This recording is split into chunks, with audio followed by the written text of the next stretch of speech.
ఈ వీడియోలో మాట్లాడబోయే movie review వచ్చేసి నీలకంఠ. ఈ movie Sun NXT OTT platform లో స్ట్రీమింగ్ అవుతుంది. సో ఈ మూవీ ఎలా ఉంది ఏంటని ఈ రివ్యూలో మనం మాట్లాడుకుందాం. ఈ మూవీ యొక్క స్టోరీ గురించి సింపుల్ గా చెప్పొస్తే, ఈ మూవీలో హీరో ఒక సర్పంచ్ పదవికి పోటీ చేస్తూ ఉంటాడు. అండ్ అలాగే తను పోటీ చేసిన అదే ఊర్లో ఆ ఊరి ప్రజలు మన హీరోని గెలిపించడానికి వాళ్ళ ప్రయత్నాలు వాళ్ళు చేస్తూ ఉంటారు. బట్ అదే ఊరి ప్రజలు ఆ హీరోని ఒక దొంగగా చూసిన ప్రజలు మరి హీరోని ఎందుకు గెలిపించాలి అని వాళ్ళు తాపత్రయపడుతున్నారు.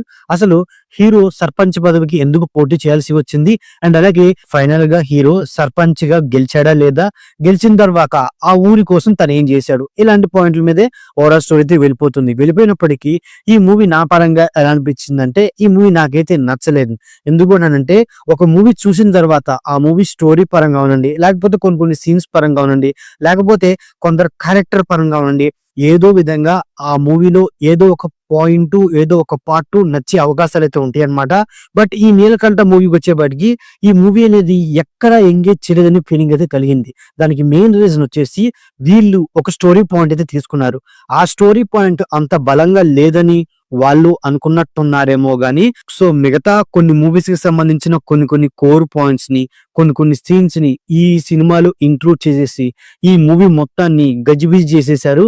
ఇంకా చెప్పొస్తే ఈ మూవీ స్టార్టింగ్ నుంచి ఎండింగ్ వరకు చూసుకుంటూ వస్తే, ఎండ్కొచ్చే బట్టి ఈ మూవీ యొక్క స్టోరీ పాయింట్ ఏంటి అని ఒక కన్ఫ్యూజ్ వచ్చేంతలాగా మూవీని ఇష్టం వచ్చిన సీన్స్ తో నింపి పడేసిన ఫీలింగ్ అయితే కలిగింది.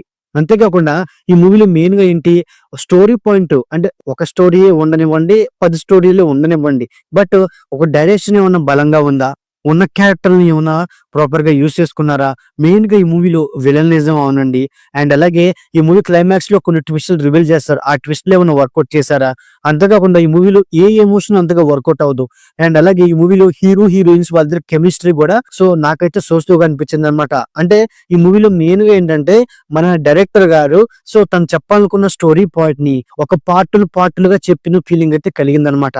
అంతేకాకుండా ఈ మూవీలో అంటే మరీ నచ్చకుండా అయితే ఏం లేవు. ఈ మూవీలో మెయిన్ ఏంటి, కొందరు యాక్టర్స్ పర్ఫార్మెన్స్ బాగుంది, సినిమాటోగ్రఫీ బాగుంది, అక్కడక్కడ వచ్చిన బ్యాక్గ్రౌండ్ స్కోర్ బాగుంది, ముఖ్యంగా కొన్ని ఫైట్ సీన్స్ కాస్త కూస్తూ ఎంగేజ్ చేసినాయి.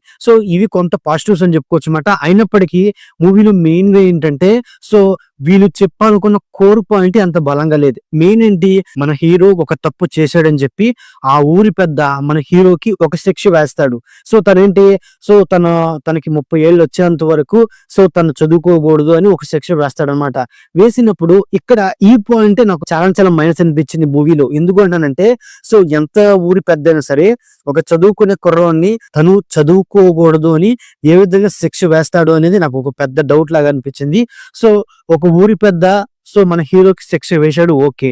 బట్ ఇక్కడ మెయిన్ గా ఏంటి, మరి హీరో వాళ్ళ ఫాదర్ రాత్రికి రాత్రే ఆ ఊరు వదిలేసి వెళ్ళిపోతే ఏమైపోతుంది, అండ్ అలాగే ఇక్కడ హీరో వాళ్ళ ఫాదర్ అంటాడు, ఇక్కడే మీ అమ్మ జ్ఞాపకాలు ఉన్నాయి అంటాడు. బట్ ఇక్కడ మెయిన్ ఏంటి, హీరో వాళ్ళ ఫాదర్ తన భార్య జ్ఞాపకాలు ముఖ్యమా, లేకపోతే తన కొడుకు యొక్క ఫ్యూచర్ ముఖ్యమా? ఇలాంటి పాయింట్ కూడా అంత బలంగా చూపించలేదు అనమాట. ఏదో మూవీలో ఈ సీన్స్ ఖచ్చితంగా ఉండాలి, లేకపోతే ఈ పాయింట్ ఖచ్చితంగా ఉండాలి అని పెట్టిన ఫీలింగే గానీ, ఎక్కడ మూవీని కాస్త కూస్తూ రియాలిటీగా తీసుకున్న విధానమే లేదని చెప్పుకోవచ్చు అనమాట. ఇక ఈ మూవీ యొక్క ఫస్ట్ హాఫ్ లేదా సెకండ్ హాఫ్ విషయానికి వస్తే, మెయిన్ గా ఫస్ట్ హాఫ్ నాకు ఎంతో కొంత ఎంగిచ్చేసింది. ఎందుకంటే ఫస్ట్ హాఫ్ చూసిన తర్వాత సెకండ్ హాఫ్ అనేది మనకి సింపుల్ గా అర్థమైపోతుంది. ఇక క్లైమాక్స్ అనేది సింపుల్ గా తెచ్చేసారు అనమాట. మెయిన్ గా ఏంటంటే, ఈ మూవీలో ఉన్న విరల్ క్యారెక్టర్ ని ఇంకా బాగా యూజ్ చేసుకుంటే బెటర్ గా ఉండేది. అండ్ అలాగే ఆ విలన్స్ యొక్క నిజ స్వరూపాన్ని మన హీరో ఎలా బయట పెట్టాడు, అసలు తను ఎలా కనుక్కున్నాడు, ఇలాంటి పాయింట్స్ ఇంకా క్యూరియాసిటీగా తీసుకుంటే బెటర్ గా ఉండేది అనమాట. బట్ ఓవరాల్ గా మూవీ గురించి సింపుల్ గా చెప్పొస్తే, వీళ్ళు ఏదైతే చెప్పాలనుకున్న పాయింట్ అనేది రొటీన్ గా ఉన్నప్పటికీ, అండ్ అలాగే కొన్ని మూవీస్ నుంచి రిఫరెన్స్ గా తీసుకున్నప్పటికీ, బట్ మెయిన్ గా ఏంటంటే ఎంగేజింగ్ గాను, ఇంట్రెస్టింగ్ గాను, అండ్ అలాగే వీళ్ళు రివీల్ చేసిన ట్విస్టులు వర్కౌట్ అయ్యేలాగా ఈ మూవీని తీసుకువెళ్ళలేకపోయారు. అదే ఈ మూవీకి పెద్ద మైనస్ అనమాట. ఓవరాల్ గా ఇదండి నీలకంఠ మూవీ రివ్యూ. నచ్చినట్లయితే వీడియోకి ఒక చిన్న లైక్, అలాగే మన ఛానల్ ని సబ్స్క్రైబ్ చేసుకోండి. Okay, thank you all.